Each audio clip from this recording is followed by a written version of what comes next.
نہیں کہ وہ دوسرے کو برا کہے، یا سارے افراد اگر کسی برے عمل میں مبتلا ہیں تو ان کو حق نہیں ہے کہ وہ دوسرے پر انگلی اٹھائیں یا دوسرے پر بات کریں۔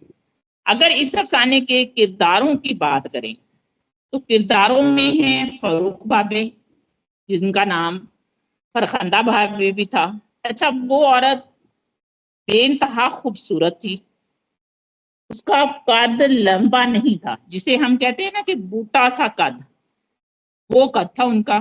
یعنی اگر آپ اس کی مثال یہ سمجھ لیں کہ اگر وہ چادر اوڑھ کر بیٹھی ہیں مکمل جسم ڈھانپ کے، یہ افسانے میں غلام عباس کہتے ہیں، تو وہ کھڑی ہو جائیں تو بندہ دیکھتا ہے کہ ان کا قد لمبا کب ہوگا۔ چہرہ ان کا بارونق تھا اور صاف ستھرا لباس پہنتی تھی۔ میاں ان کا فوت ہو چکا تھا اور وہ جگت بھابی تھی، یعنی جو بھی ان کے ہاں آتا تھا وہ انہیں بھابی کہتا تھا۔ اب بھابی کی زندگی کیسے گزر رہی تھی کہ ان کے پاس ایک مشین تھی، اس مشین کو وہ چلاتی تھی اور ان کے پاس جو ان کے دوست آتے تھے، دوست یعنی مرد، وہ فاروق بھابی کی کیا کہتے ہیں تھوڑی بہت مدد کرتے تھے۔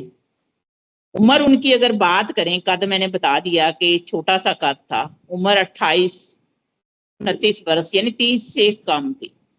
آنکھیں ان کی بے حد چمکدار تھی کہ جو ان کی طرف دیکھتا وہ اس کی طرف متوجہ ہوتا۔ ظاہر ہے چونکہ مرد ان کی بیٹھک میں آتے تھے تو ان کی گفتگو بھی بہت بہترین ہوتی تھی اور لگتا تھا کہ وہ بہت با علم ہیں اور بڑے بڑے مسائل پر وہ گفتگو کر لیتی تھی۔ لباس جو ہے وہ زیادہ تر سفید ہوتا تھا، اس کے ساتھ دوپٹہ بھی وہ سفید لیتی تھی۔ شام کے وقت کیا ہے کہ نماز جب پڑھتی تو سامنے موتی کی جو کلیاں ہیں سفید رنگ کی وہ اپنی جائے نماز پر بچھا لیتی تھی، اور جو انہیں دیکھتا تھا وہ ایک نظر میں متاثر ہو جاتا تھا۔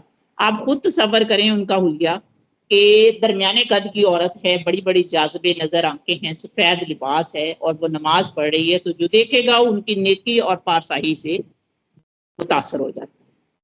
ہاں، ساڑی یا کوئی بھی چمکیلا بڑکیلا لباس وہ کبھی بھی نہیں پہنتی تھی۔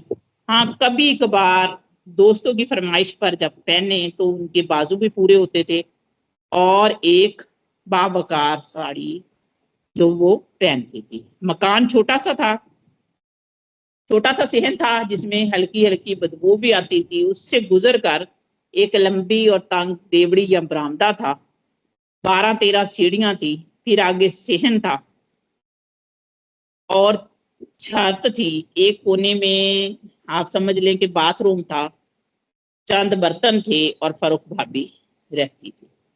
اب دوستوں میں سے جو ان کے دوست آتے تھے، جیسے عدیل آتا تھا، بھٹنا گھر آتے تھے، تو جب وہ آتے تھے تو کبھی کوئی آتے ہوئے ڈبل روٹی لے آتا، کوئی نصف درجن کیلے لے آتا، کوئی سیب لے آتا، کوئی گھر سے یعنی پکا ہوا سالن تو نہیں لاتے تھے، لیکن یہ کہتے تھے کہ بھی یہ فاروق بھابی میں نے گوشت بھیجا ہے یا کلیجی بھون دے، رات کو کھانا میں یہی کھاؤں گا۔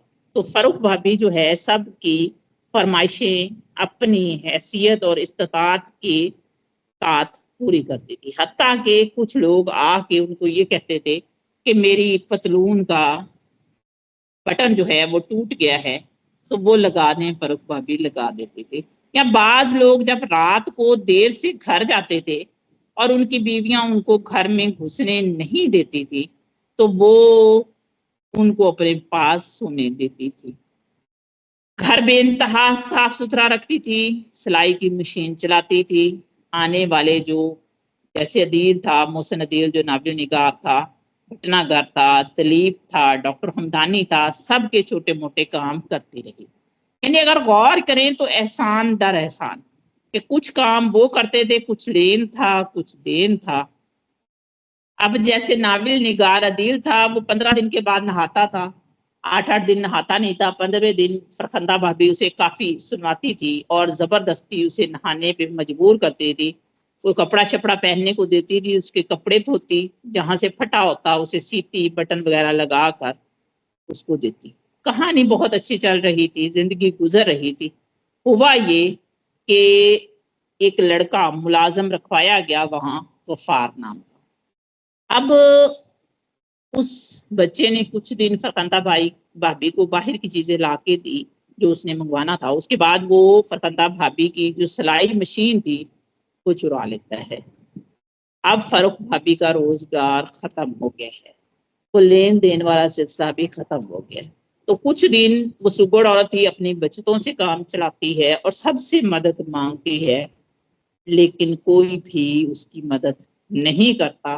آخر کار ان کے ہاں ایک اجنبی آدمی نوازش علی آتا ہے اور کچھ دنوں کے بعد فروخ بھابھی اس کے ساتھ باہر خریداری پہ اور مختلف کاموں پہ جانا شروع کر دیتی ہیں. تو جب نوازش آتا ہے تو تمام مرد جو ہیں کافی شور ڈالتے ہیں اور اس کے بعد حالات سے سمجھوتا کر لیتے ہیں، اور یہاں تک ہونے لگتا ہے کہ بھابھی کے ہر دفعہ آنے پر بیت الخلاء میں یا غسل خانے میں پانی گرم کر کے رکھنے لگتے ہیں کہ بھابھی واپسی میں آ کر نہا سکے. تو اب آپ کو جو میں نے شروع میں آپ کو ضرب المثل سنائی تھی کہ حمام میں سب ننگے، اس کی سمجھ آ گئی ہوگی. ہمارا اگلا سیگمنٹ ہوتا ہے کلید کا. تو اس کو آپ لوگ ریڈ آؤٹ کرتے ہیں. تو کون ریڈ آؤٹ کرنا چاہے گا؟ میں کروں. جی بالکل. 59 معروضی نمبر ہے. پاکستان کا قومی ترانہ کتنے مصروں پر مشتمل ہے؟ تو پاکستان کا قومی ترانہ 15 مصروں پر مشتمل ہے. 60 ہے مصور مشرق کن کو کہا جاتا ہے؟ تو عبد الرحمن چغتائی کو مصور مشرق کہا جاتا ہے. 61 ہے صنف سخن ہائیکو میں کل کتنے مصرے ہوتے ہیں؟ تو ہائیکو میں کل 3 مصرے ہوتے ہیں. 62 ہے جب الفاظ کے حقیقی اور مجازی معنوں میں تشبیہ کا تعلق ہو تو اسے اصطلاح میں کیا کہیں گے؟ تو اگر تشبیہ کا تعلق ہوگا حقیقی اور مجازی معنوں میں تو اسے استعارہ کہیں گے. میم جی قومی ترانے کی جملے یا مصرے یا سطریں جو ہیں 15. مصور مشرق عبد الرحمن چغتائی. ہائیکو جیسا کہ انہوں نے بتایا کہ 3 سطروں یا 3 مصروں پر مشتمل ہوتی ہے. الفاظ کے حقیقی اور مجازی معنوں میں جو تعلق ہے یا جو واسطہ ہے تشبیہ کا ہو تو وہ استعارہ کہلائے گا. جی نیکسٹ.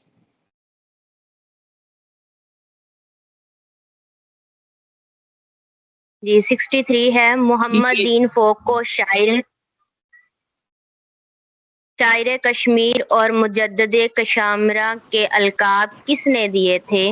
علامہ اقبال نے یہ القابات دیے تھے. اور ہے کبھی سندھ باد جہازی اور کبھی کولمبس کے کلمی نام سے فکاہیہ کالم کون لکھا کرتے تھے؟ تو سندھ باد جہازی اور کولمبس کے کلمی نام سے چراغ حسن حسرت کالم لکھا کرتے تھے. 65 ہے تاریخی ناول لکھنے کے اعتبار سے اردو کا والٹر اسکاٹ کسے کہا جاتا ہے؟ تو یہ عبد الحلیم شرر کو کہا جاتا ہے. 66 ہے پنجاب یونیورسٹی اورینٹل کالج کے شعبہ اردو سے شائع ہونے والے تحقیقی مجلے کا نام کیا ہے؟ تو اس تحقیقی مجلے کا نام بازیافت ہے. زبردست. اب آپ نے بہترین پڑھا ہے تاکہ باقیوں کے ذہن میں رہے. اگلے سلائیڈ پڑھیں. جی 67 ہے یہ شعر کس کی تخلیق ہے؟ قتل حسین اصل میں مرگ یزید ہے، اسلام زندہ ہوتا ہے ہر کربلا کے بعد. تو یہ شعر مولانا محمد علی جوہر کا ہے.